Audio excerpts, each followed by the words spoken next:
नमस्कार, स्वागत है आप सभी का हमारे इस खास प्रोग्राम में। मैं हूं आपके साथ सुनील चौहान। छत्तीसगढ़ में नरेंद्र मोदी की 17 अगस्त को होने वाली रायपुर के दौरे को लेकर सियासत जोरों पर है। सीएम भूपेश बघेल ने कहा कि पीएम नरेंद्र मोदी सिर्फ सभाओं में झूठ परोसकर चले जाते हैं। छत्तीसगढ़ में विपक्ष में बैठी बीजेपी अपने 15 साल के कार्यकाल में हुए विकास की तुलना मुख्यमंत्री भूपेश बघेल के 4.5 साल से कर रही है। बीजेपी भूपेश बघेल के 4.5 साल के कार्यकाल को भ्रष्ट करार देते हुए तमाम योजनाओं में भ्रष्टाचार की बात कर रही है। इस पर कांग्रेस ने भी निशाना साधते हुए बीजेपी की 15 साल की सरकार को विफल सरकार करार दे रही है। इसी पर करेंगे चर्चा, किसके दावों में कितना दम। लेकिन सबसे पहले ये रिपोर्ट।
ने जो काम किया है, आज प्रत्येक आदिवासी अपने आप को गौरवान्वित महसूस कर रहा है, पूरे छत्तीसगढ़ गौरवान्वित महसूस कर रहा है। 15 साल के कुशासन में आदिवासियों को लूटा गया, उसके ज़मीनें छीनी गई, उसको शिक्षा से दूर रखा गया, उससे इलाज से दूर रखा गया। और सबसे बड़ी बात यह है कि बस्तर के आदिवासियों को नक्सली समझकर या तो गोली से भून दिया गया या जेल में ठूस दिया गया। आज वो तमाम परिस्थितियाँ बिल्कुल नहीं हैं, बल्कि आज़ादी के सांस ले रहे हैं और विकास के गति में, विकास में लगातार वो शामिल भी हो रहे हैं और कदम ताल कर रहे हैं। मुख्यमंत्री भूपेश बघेल जी की सरकार के प्रति जनता का जो विश्वास है, किसानों का, युवाओं का, यहाँ की माता बहनों का, वो बढ़ रहा है दिन ब दिन। और भारतीय जनता पार्टी जो लगातार झूठ बोल रही है, प्रोपगंडा कर रही है, षड्यंत्र रच रही है, उसका पर्दाफाश हो रहा है। भाजपा नेता 2023 के चुनाव में जनता के बीच जाने से डर रहे हैं, इसीलिए जो भरोसे का सम्मेलन हो रहा है उसके खिलाफ बयानबाजी भाजपा नेता कर रहे हैं। असल मायने में पूरे देश में भाजपा विश्वसनीयता खो चुकी है, भाजपा का चरित्र पर्दाफाश हो चुका है और कांग्रेस जो कहती है उसको पूरा करती है। यही भरोसे का मुख्य कारण है और भरोसे का सम्मेलन में जो जनसैलाब उमड़ रहा है, ये 2023 में कांग्रेस के 75 से अधिक सीट जीतने के लक्ष्य का प्रमाण है। और निश्चित तौर पर जो भूपेश बघेल जी की सरकार ने जो भरोसा कायम किया है, वो तो ना तो नरेंद्र मोदी जी की सरकार कायम कर पाई, ना तो रमन सिंह की सरकार ने कायम कर पाया था। जब मुख्यमंत्री जी प्रगति यात्रा की शुरुआत में गए तो उन्होंने एक भी काम नहीं गिनाया कि रायपुर में हमने ये किया है, रायपुर में हमने ये किया, एक भी काम नहीं गिनाया।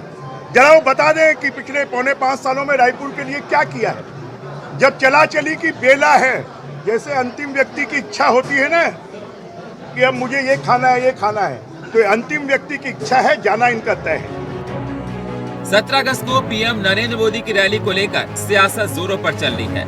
अब देखना ये होगा कि पीएम की रैली छत्तीसगढ़ के आवाम के दिल और दिमाग में कितनी जगह बना पाती है, क्योंकि पक्ष और विपक्ष लगातार इस पर बार पलटवार कर रहा है। आने वाले समय में केंद्रीय नेताओं के दौरे का कितना लाभ किस पार्टी को मिलेगा, ये देखने वाली बात होगी। Bureau report, India voice, Raipur.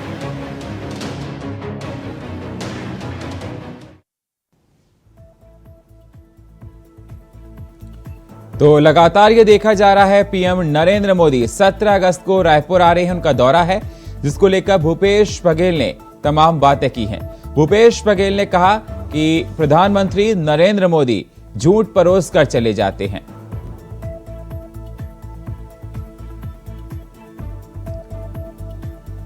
और इस पर चर्चा करने के लिए हमारे साथ जावेद खान प्रवक्ता कांग्रेस के हमारे साथ जुड़ चुके हैं। हमारे साथ सुनील चौधरी प्रवक्ता भारतीय जनता पार्टी के हमारे साथ जुड़ चुके हैं। बहुत बहुत स्वागत आप दोनों मेहमानों का हमारे साथ चर्चा में जुड़ने के लिए।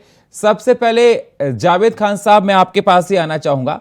जावेद खान साहब, क्या आपको डर लगता है नरेंद्र मोदी की कोई रैली हो, जनसभा हो, कोई केंद्रीय मंत्री आते हैं, क्योंकि जिस प्रकार से भूपेश बघेल का लगातार उस पर एक फोकस है, उनका कहना है कि लगातार मंत्रियों का आना, रैली का करना, इससे आपको क्या फर्क पड़ना चाहिए अगर आपकी पार्टी ने ठीक से काम किया है तो? सुनील जी नमस्कार, आपको, आपके सभी दर्शकों को नमस्कार। देखिए, कांग्रेस लोकतंत्र पर विश्वास करने वाली पार्टी है, लोकतांत्रिक पार्टी है। हमें किसी के आने जाने से डर नहीं लगता। डर तो भारतीय जनता पार्टी को लगता है, इसीलिए लगातार मणिपुर को छोड़ करके केंद्रीय मंत्री छत्तीसगढ़ में डेरा डालते हैं। अमित शाह, मुख्य प्रधानमंत्री मोदी जी आ रहे हैं। उन्हें खुद को छत्तीसगढ़ के भारतीय जनता पार्टी के नेताओं पर अब भरोसा नहीं रहा, इसलिए उन्हें चुनाव की कमान उन्हें संभालनी पड़ रही है। तो हमारे लिए डर की बात नहीं है। हमारा बस इतना कहना है कि आप आइए, आप देश के प्रधानमंत्री हैं, आपका स्वागत है।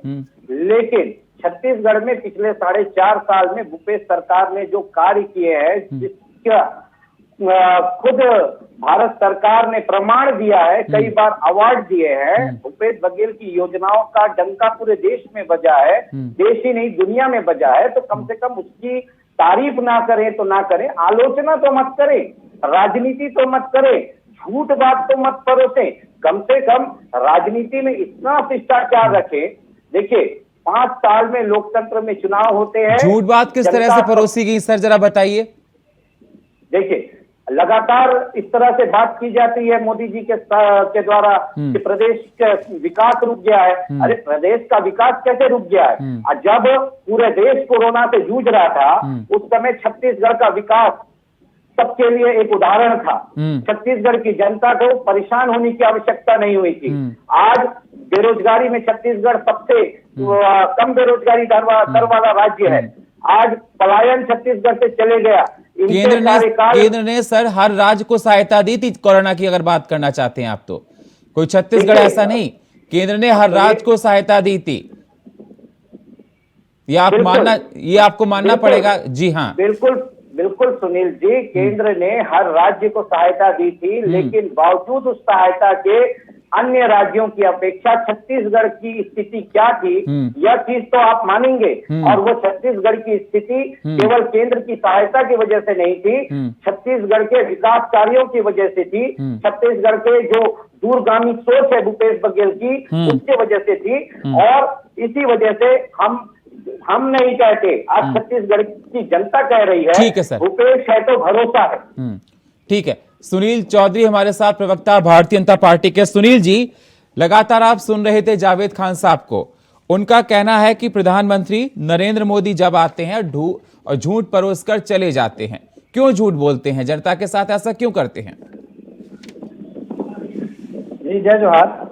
देखिए, कांग्रेसियों को तो जैसे उनका सब झूठ का पुलिंदा है, वैसे सब झूठ लगता है। जो झूठ का घोषणा पत्र ये लेकर के आए थे, जिसके आधार पर ये सरकार बना लिए थे, तो इनको सब लगता है। राहुल गांधी जी बड़ा ढोल पीट करके बोले थे 200 फुट पार्क छत्तीसगढ़ के ब्लॉक में बन गया है। कहां पर बन गया है वो पता चल जाएगा, तो जनता देख रही है। देखिए, छत्तीसगढ़ में माननीय मोदी जी ने छत्तीसगढ़ को बहुत कुछ दिया। अभी आप देखेंगे, एक दिन 2 दिन पहले की बात है, 460 करोड़ रुपए रेलवे स्टेशन के पुनर्निर्माण के लिए छत्तीसगढ़ को दिया। माननीय भूपेश बघेल जी ने पत्र लिखा, लेकिन उसमें धन्यवाद लिखना भूल गए शायद, या उनकी मंशा नहीं थी कि धन्यवाद दे दें माननीय प्रधानमंत्री जी को कि छत्तीसगढ़ के हित के लिए आप इतना काम कर रहे हैं। मात्रात्मक त्रुटि से 12 जातियां हैं, उनको वंचित किया गया था। उनको जो है उनके आरक्षण के लिए लाभ मिल जाए, ऐसी व्यवस्था करने के बाद भी भूपेश बघेल जी धन्यवाद नहीं दे पाते हैं। क्यों?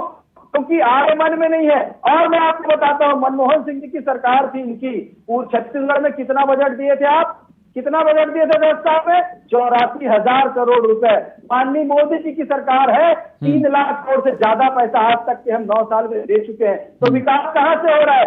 आपका धान का जो चावल बनता है उसका दाना दाना कौन खरीदता है? माननीय नरेंद्र मोदी जी की सरकार खरीदती है, जिसमें आप पीठ थपथपाते घूमते हो। और डॉक्टर रमन सिंह जी की सरकार की बात मैं करूं आपको, डॉक्टर रमन सिंह जी ने छत्तीसगढ़ की सरकार जब 15 साल जो छत्तीसगढ़ का रहा वो समृद्धशाली छत्तीसगढ़ को नई ऊंचाइयों तक ले जाने वाला, किस दिशा में काम नहीं हुआ? आज तक आप एक काम कर पाए हैं? कोई एक काम जिसका शिलान्यास आप करे हो, उद्घाटन आप करे हो, बता पाएगी कांग्रेस पार्टी? कांग्रेस के पास कुछ नहीं है बताने के लिए। ये केवल भ्रष्टाचार, शराब माफिया, कोल माफिया। सर 15 साल तक आप भी सत्ता में रहे, जमीन माफिया। सुनील जी 15 साल तक आप भी सत्ता में रहे ना, विकास की बात तो आपके ऊपर भी आती है। 15 साल में विकास की रफ्तार को आपको भी बढ़ाना चाहिए था। 15 साल जनता ने बता देता हूँ, मैं आपको बता देता हूँ 15 साल में भारतीय जनता पार्टी ने छत्तीसगढ़ को सिरमौर राज्य बनाया। 1 रुपए किलो 2 रुपए किलो चावल है और जनता को खाद्य पोषण सुरक्षा का अधिकार देने वाला पहला राज्य छत्तीसगढ़ था। कौशल उन्नयन का अधिकार देने वाला पहला राज्य छत्तीसगढ़ था। स्किल डेवलपमेंट के लिए छात्रावासों का निर्माण करने वाला पहला राज्य छत्तीसगढ़ था। ब्लॉक स्तर पर खेल को बढ़ावा देने के लिए स्टेडियम और इंडोर स्टेडियम बनाने वाला राज्य पहला छत्तीसगढ़ था। मनरेगा में 50 दिन से अधिक पूरे को 50 दिन रोजगार देने वाला राज्य छत्तीसगढ़ था। महिला देने वाला पहला राज्य छत्तीसगढ़ था। पंचायत चुनाव में 50% का आरक्षण देने वाला राज्य छत्तीसगढ़ था। नगरीय निकायों में ठीक है, लेकिन सर 15 साल में इतना अच्छा काम करने के बाद भी जनता ने आपको नकार दिया था।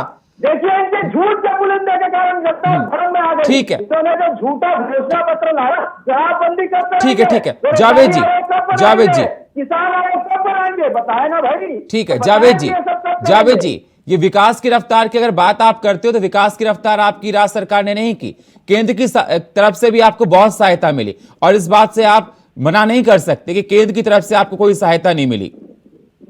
हाँ, केंद्र की तरफ से कैसी सहायता मिली मैं अब आपको बताता हूँ। जब हमने 2500 रुपए किसानों को धान का समर्थन मूल्य देना चाहा, तो यही केंद्र की सरकार हमारे ऊपर दबाव बनाती है कि 1800 रुपए से ऊपर आप समर्थन मूल्य में धान नहीं खरीद सकते। इसलिए हमें योजना बनानी पड़ती है, न्याय योजना लेकर के आना पड़ता है। यह हमारा बारदाना रोक देते हैं, ये हमारे ऊपर दबाव बनाते हैं। इस तरह का कार्य केंद्र सरकार ने किया। अभी परम मित्र ने ये कहा कि हमने ये विकास कार्य किए। सुनील जी क्यों योजना रोकी जाती? मैं आपको गिनाता हूँ क्या क्या विकास कार्य हुए थे इनके कार्यकाल में। इनके कार्यकाल में सबसे पहली बात 1 लाख करोड़ रुपए का घोटाला हुआ था। बताइए सुनील जी, इतना घोटाला किया? 1000 करोड़ रुपए का नान घोटाला हुआ था, पनामा पेपर घोटाला हुआ था, मोआ धान घोटाला हुआ था, कुनकुनी चावल घोटाला, जवाब दीजिए सुनील जी। घोड़वा कांड हुआ था, गर्भाशय कांड हुआ था, मैं पूछना चाहता हूँ भाजपा की आलू छिल रही थी आपकी कांड हुआ था, 4400 करोड़ रुपए का शराब घोटाला हुआ था, 1667 करोड़ रुपए का घोटाला हुआ था। ये झीरम जैसा वक्त मामला हुआ इनके कार्यकाल में। जो बात कर रहे विकास की, देखिए इन्होंने अगर कुछ किया होता तो ये 15 में नहीं आते, ये 14 में नहीं आते, ये छत्तीसगढ़ को चारागाह बना करके बैठे हुए थे। ये किस चीज की बात करते हैं? आज हम इनसे एक ही चीज कहते हैं और ये बोल रहे भूपेश बघेल जी के कार्यों को बता दे। भूपेश बघेल जी के कार्य को बताता हूँ। आज भूपेश बघेल जी 72 में है और वो 3935 करोड़ 3 लाख रुपए राशि के विकास कार्यों का मंत्री बना के देने जा रहे हैं भूपेश बघेल जी, जिसमें 2300 विकास कार्य शामिल है, जिसमें 1838 भूमि पूजन है, जिसमें 462 लोकार्पण शामिल है।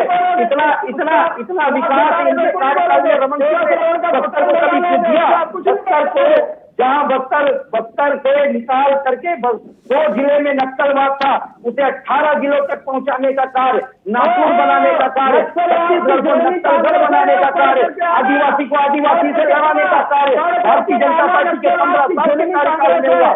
आज उसी वही वजह है आज ये 14 में सिमट गए हैं और आने वाली सरकार में ये 0 में नजर आएंगे। कहानी का आंकड़ा पार नहीं कर पाई। नक्सलवाद को बढ़ाया कांग्रेस ने, राजा प्रवीण चंद्र सरकार पैसा खाने के लिए आपने नक्सलवाद को बढ़ाया, बढ़ावा दिया। अरे उन्मूलन के पैसे का बंदरबाज करने के लिए आदिवासी आदिवासियों की हत्या की, कांग्रेस की पूरी खत्म कर दिया। अरे हम तो आज हमने तो ईडी की पत्र भी लिखा है तो रमन सिंह जी की आय से अधिक संपत्ति का जांच करे ईडी, लेकिन भारतीय जनता पार्टी के कार्यकाल से भ्रष्टाचार की ईडी जांच नहीं करती, उसके लिए ईडी नहीं आती। लेकिन कांग्रेस के लिए ईडी को बचाया जाता है। मैं तो एक ही चीज कहूंगा कि ईडी भारतीय जनता पार्टी का छोटे बच्चों के साथ सरकार छुपाती है और प्रधानमंत्री नरेंद्र मोदी भारतीय जनता पार्टी के कार्यकर्ताओं पर अब भरोसा नहीं रहा, इसलिए ईडी का सहारा लेती है। इतनी बार भी नहीं बताए चोरी कैसे सड़क पर कब्जा करके दुकान लगा लेते हैं उसको नहीं बताओगे। अरे अपराध का घर बना दिया छत्तीसगढ़ को, शाम में छत्तीसगढ़ कांग्रेस की सरकार करी नहीं है, यहाँ लोग नंगे होने में मजबूर है। ठीक है, 4.5 ठीक है खान साहब, जुर्म के नाम पर आपने आदिवासी को आदिवासी से लड़ाया, आदिवासी भोले भाले आदिवासियों के हाथ में रोजगार देने की बजाय आपने हथियार थमाया, आपने आदिवासियों का खून बहाया। आपका कांग्रेसियों के साथ साथ आदिवासियों के खून से आपका हाथ रंगा हुआ है। आप छत्तीसगढ़ के विकास की बात करते हैं, आपने 15 साल में छत्तीसगढ़ का विनाश किया आदिवासियों को। ठीक है, ठीक है खान साहब, ठीक है। चौधरी साहब आपके पास आएंगे, हमारे साथ के शर्मा जी वरिष्ठ पत्रकार भी जुड़े हैं। स्वागत है सर आपका हमारे इस खास प्रोग्राम में। आपने सुना होगा सर जावेद खान साहब को और सुनील चौधरी जी को भी। सवाल मेरा सर आपसे यही है कि प्रधानमंत्री नरेंद्र मोदी का 17 तारीख को दौरा है रायपुर में, जिसको लेकर यह देखा जा रहा है कि भूपेश बघेल का यह कहना है, सीएम भूपेश बघेल का, कि प्रधानमंत्री नरेंद्र मोदी जब जब छत्तीसगढ़ आते हैं झूठ परोसकर चले जाते हैं। उनके प्रवक्ता का कहना है कि केंद्र सरकार की तरफ से कोई योजना नहीं हुई, जो भी तरक्की हुई विकास हुआ राज्य सरकार ने किया। कोरोना काल में राज्य सरकार विकास की रफ्तार को बहुत तेज बढ़ाई थी। बीजेपी अपनी बात कह रही है, बीजेपी कह रही है कि इनके शासनकाल में भ्रष्टाचार हुआ। देखिए, छत्तीसगढ़ में यदि बात करें तो केंद्र सरकार की योजनाओं और उपलब्धियों के नाम पर और राज्य सरकार के नाकामियों के नाम पर भाजपा चुनाव लड़ने का जो कोशिश कर रही है, उसमें चेहरे के रूप में नरेंद्र मोदी को सामने किया है। जहां अभी तक पैसे की बात है सहयोग को लेकर, तो 55,000 करोड़ की बात जो कांग्रेस ने आरोप लगाया है कि ये हमको लेना है, और उतने ही करोड़ का कर्जा कांग्रेस सरकार ने अभी पिछले 4.5-5 साल में ली हुई है। तो 55,000 करोड़ की एक बात है। दूसरी ओर बजट की बात करें तो छत्तीसगढ़ 2023 में जो भूपेश बघेल ने बजट पेश किया है, उसमें जो 47% राशि है वो केंद्र से 49,809 करोड़ रुपए जो है केंद्र प्रवर्तित, तो उसमें अनुदान 14% रहता है। राज्य के जो पैसा है उसमें केंद्र का भी योगदान है। केंद्र से निश्चित रूप से कि छत्तीसगढ़ से जो राशि ली जाती है उसके ज्यादा है, बहुत ज्यादा है। खनिज संपदा से परिपूर्ण है। कोयला के मामले में कहें, टीन बॉक्साइट के मामले में कहें, लव एश के बारे में कहें, या बिलासपुर जोन से जो आय प्राप्त होती है और जो केंद्र सरकार को लाभ होता है उसकी बात करें, उसकी तुलना में छत्तीसगढ़ को कितना मिलता है ये अलग विषय है। और मुझे लगता है कि इसमें विधायकों, सांसदों, मुख्यमंत्री को चाहिए कि सांसदों के साथ मिलकर प्रधानमंत्री तक ये बात पहुंचे कि छत्तीसगढ़ के हित का जो पैसा है वो वापस होना चाहिए। अभी जो प्रधानमंत्री का दौरा हो रहा है रायगढ़ में हो रहा है, जो बिलासपुर संभाग के अंतर्गत आता है, उसी बिलासपुर संभाग के अंतर्गत जांजगीर चांपा में 13 तारीख को माननीय मल्लिकार्जुन खड़गे जी का दौरा हो रहा है। इसका मतलब बिलासपुर संभाग को साधने की कोशिश हो रही है, जहां मुझे लगता है कि 71 सीट में से सबसे कमजोर संभाग यदि कांग्रेस का कहा जा सकता है वो बिलासपुर है, जहां 13 विधायक है, 24 में से 13 है, और यहाँ पे भाजपा भी है 7 सीट पर, और उसके बाद 2 भाजपा है और 2 कांग्रेस आई है। अनुसूचित जाति क्षेत्र, बहुल क्षेत्र में जांजगीर चांपा में खड़गे का दौरा हो रहा है, और रायगढ़ में जो आ रहे हैं वो प्रधानमंत्री का दौरा। मुझे लगता है कि केंद्र सरकार पर जो आरोप लगा रहे हैं उसका बेहतर जवाब 55,000 करोड़ किन किन मदों में बचा हुआ है ये जानकारी होते हुए जनता तक एक बार आंकड़े, बहुत सारे भ्रष्टाचार को लेकर तमाम आंकड़े लगाए जा रहे हैं, चाहे पहले नान घोटाले की बात करें या अभी की जो आरोप लग रहा है ईडी जांच हो रही है उसमें कितने करोड़ अलग अलग बातें आंकड़े आ रही है, लेकिन उसमें कितने लोगों को सजा हुई है ये महत्वपूर्ण है। वास्तविकता ये भ्रष्टाचार, शिष्टाचार कितना बन चुका है ये जनता जब सरकारी कार्यालयों में जाती है तो उनको समय अनुभव हो जाता है। बात इसकी नहीं, बात यह है कि भ्रष्टाचार, एक महंगाई, बेरोजगारी, भ्रष्टाचार एक राष्ट्रीय विषय बन चुका है। इसमें छत्तीसगढ़ की जो बात करें तो छत्तीसगढ़ जो खनिज संसाधन से भरपूर है, अपनी आर्थिक स्थिति आज 1,26,000 अनुपूरक बजट को जोड़ दे तो 1,27,000 के लगभग छत्तीसगढ़ का बजट है। और इस बजट में अपने दम पर जो छत्तीसगढ़ विकास कर रहा है उसको नए राज्य के रूप में केंद्र से अतिरिक्त राशि या अलग से कोई गरीब राज्य है, आदिवासी बहुल राज्य है, नक्सल प्रभावित, अलग से राशि नहीं है, आकांक्षी जिलों को छोड़ दे दो। ठीक है, लेकिन शर्मा जी, प्रधानमंत्री नरेंद्र मोदी के दौरे को लेकर जिस प्रकार से कांग्रेस की बयानबाजी है, और मैं आपसे ये जानना चाहता हूं कि प्रधानमंत्री नरेंद्र मोदी का दौरा आने वाले विधानसभा चुनाव में क्या रूपरेखा तैयार करेगा?